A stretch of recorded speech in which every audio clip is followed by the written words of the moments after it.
तो इमेजिन करो कि तुम लोग मॉर्निंग में ब्रेकफास्ट खाने के लिए किसी होटल पे या रेस्टोरेंट पे जाते हो और वहाँ पे आपको बोर्ड दिखता है कि बंद है। क्यों बंद है भाई? तो वहाँ पे एलपीजी खत्म हो गया है और इसी वजह से ये बंद है। और आप पेट्रोल पंप पे जाते हो, लंबी लंबी लाइनें मिलती हैं और पता चलता है तेल खत्म है वहाँ पे। और प्राइसेस आपके तेल के आसमान छू रहे हैं। 200 रुपये पर लीटर जा रहा है आपका, 400 रुपये पर लीटर जा रहा है आपका। ये मतलब जो हो रहा है सिर्फ एक ही वजह से हो रहा है, क्योंकि यहाँ से जो शुरुआत होती है ना, जहाँ से तेल आता है उसकी शुरुआत सिर्फ एक ही जगह से होती है। वो छोटा सा जगह है, उसको कहते हैं स्ट्रेट ऑफ हॉर्मूज।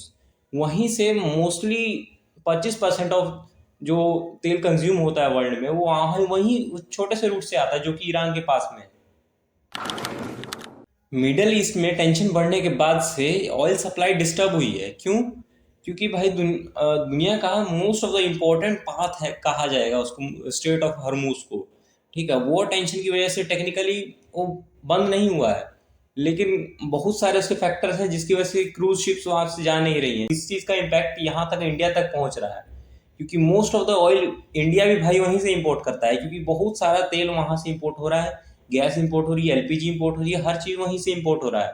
इसके बहुत सारे कॉन्सिक्वेंसेज भी हैं इंडिया में, जो कि हार्म कर रहे हैं, अब दिखने भी शुरू हो चुके हैं काफ़ी लोगों को। तो न्यूज़ में आप देख ही रहे होंगे, तो आपको दिखने शुरू ही हो चुके होंगे। काफ़ी होटल्स बंद हो रहे हैं, काफ़ी कुछ बंद हो रहे हैं, एलपीजी के प्राइसेस अचानक से हाइक कर रहे हैं। बहुत सारे फैक्टर हैं यहाँ पे।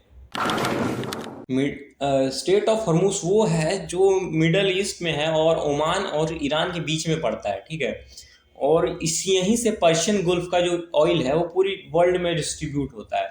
लगभग 20% ऑफ ऑयल हर दिन पास होता है यहाँ से। Saudi Arabia, Iraq, Kuwait, UAE, Qatar वगैरह बहुत सारी कंट्रीज जो इंपोर्ट एक्सपोर्ट करती हैं ऑयल। इसलिए शायद हॉर्मूज को मतलब मोस्ट इम्पोर्टेंट चेक पॉइंट माना जाता है तेल के लिए।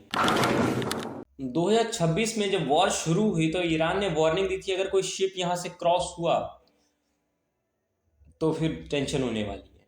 और काफ़ी लोगों ने यहाँ पे ट्राई भी किया, लेकिन जो इंश्योरेंस कंपनीज थी वो पीछे हट गई।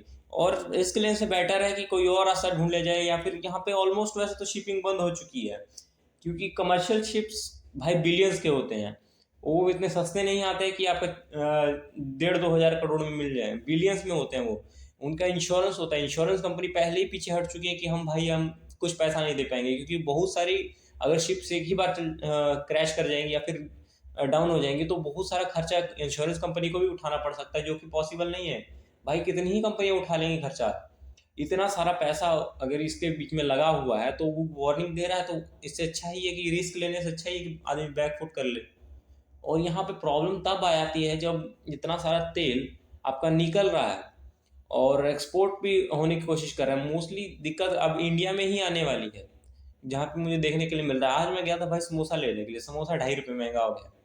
10 रुपये का जनरली मिलता था। अब देखो एलपीजी के प्राइसेस हाइक कर रहे हैं, तो लोकल मार्केट में भी ऐसी चीज़ें होने लगेंगी। चार मेन रीज़न है जिसकी वजह से ये रूट यूज़ नहीं किया जा रहा है। सिक्योरिटी रिस्क, क्योंकि अगर अटैक हो गया तो भाई इतना पैसा तो समझ सकते हो तुम लोग। और इंश्योरेंस प्रॉब्लम, इंश्योरेंस कंपनी तो पीछे हट चुकी है, क्योंकि बिलियंस की कार्गो शिप्स होती हैं ये। बिलियंस, बिलियंस बहुत बड़ा नंबर होता है, छोटा मोटा नंबर नहीं है, बहुत बड़ा नंबर्स होता है। और ऊपर से वॉरशिप वगैरह अगर इस एरिया में रहती हैं तो मोस्टली चांस है कि कुछ ना कुछ अटैक हो ही जाएगा। और मेजर शिप्स यहाँ पे जाना, इंपोर्ट एक्सपोर्ट करना अभी अवॉइड करके रखी हुई हैं, क्योंकि उनको जाना है नहीं यहाँ से। या तो रुक के रहेंगी, या उन्होंने वैसे ही मोस्टली बहुत पैसा कमा रखा है, उनको ऐसी ज़रूरत नहीं कि अर्जेंट उनको तेल भेजना ही भेजना है। वो नहीं भी अगर करंटली तेल भेज रहे हैं तो उनका काम भी चल जाएगा। लेकिन उन कंट्रीज का क्या, जो तेल इंपोर्ट करते थे, जिनके पास तेल की नीड है बहुत ज़्यादा, उनका क्या? इसका मोस्टली जो इम्पैक्ट है वो इंडिया में आता ही जा रहा है, क्योंकि जो मोस्ट ऑफ द आपका एलपीजी है, एलएनजी है, वो मिडल ईस्ट से ही इंपोर्ट होता था। और अगर ये जो पाथवे है, जो स्टेट ऑफ हॉर्मूज है, ये डिस्टर्ब हो चुका है, तो इसकी वजह से इंडिया में जो इफेक्ट दिखना शुरू हो गया है। अब देखो बेंगलुरु का ही एग्जांपल ले लो, मोस्ट ऑफ द चीज़ें कॉम्प्लेक्स होने ही वाली हैं अभी। और ऐसा बात है कि आपका जो एलपीजी है ना, वो धीरे धीरे महंगा होता जाएगा, क्योंकि उसकी शॉर्टेज हो चुकी है। बेंगलुरु में काफ़ी होटल्स बंद हो गए हैं इसी के चक्कर में। और मोस्ट ऑफ द चीज़ें ये है कि आपका हर चीज़ भाई फ्यूल के ऊपर डिपेंड है यहाँ। ये जो इसका जो इम्पैक्ट है लोकल मार्केट में भी दिखने लगा है। एलपीजी का जो शॉर्टेज है वो इम्पैक्ट मतलब दे रहा है अभी, रेस्टोरेंट तक ही सीमित नहीं है, लोकल मार्केट में भी आपको दिख रहा होगा कि ये जो कमर्शियल एलपीजी गैस उसके प्राइसेस अचानक ही हाइक कर गए हैं। और कमर्शियल फ्यूल जो है वो महंगा तो होने ही वाला है, और प्राइसेस जो है फूड के वो ऑलरेडी इंक्रीज हो रहे हैं। ठीक है, बेंगलुरु में अगर आपको किसी को न्यूज़ में देख रखा हो तो आपको पता होगा कि 7 से 8 हज़ार रुपये पर उसका चल गया जो कमर्शियल गैस सिलेंडर्स थे। ब्लैक मार्केट में भाई इतना दिख रहा हो क्लियरली, आपको पता लग जाएगा आराम से, अगर आप नॉर्मली सर्च भी कर रहे हो ना तो आपको पता लग जाएगा कि 7 से 8 हज़ार रुपये का आपको एक एलपीजी सिलेंडर मिलेगा।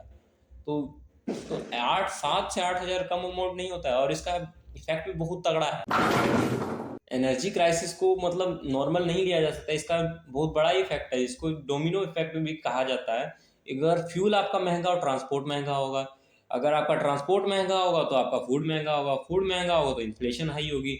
और इकोनॉमिस्ट जो हैं इनको वार्न कर रहे हैं कि आप मतलब अगर state of Hormuz long time तक डिस्टर्ब रहा तो ग्लोबल जो इकोनॉमी है, क्योंकि मोस्ट ऑफ जो इकोनॉमी है वो ट्रांसपोर्ट पे ही टिकी हुई है, अगर आप गौर से सोचो तो अगर बात ऐसी है कि मोस्ट ऑफ द चीज़ आपकी उस पर टिकी हुई है, और अगर आपका वो काफ़ी टाइम तक लॉन्ग टाइम तक नहीं आता है, भाई इंडिया के पास मुझे पता है कि तेल का रिजर्व है, कितना टाइम चल जाएगा, 2 महीना 3 महीना कितना टाइम चल जाएगा।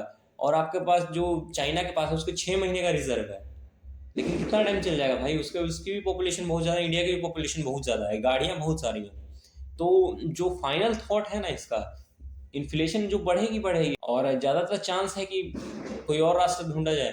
अभी देखिए जैसे कि हो रहा है यहाँ से कि रशिया से तेल वगैरह इंपोर्ट किया जाए, तो रशिया अभी कह रहा है कि अब नॉर्मल प्राइस से ज़्यादा प्राइस पे देंगे, जैसे आप वहाँ को पहले डिस्काउंट पे दिया करते थे, अब डिस्काउंट पे ना देके उससे प्राइस से हाइक करके देंगे थोड़ा।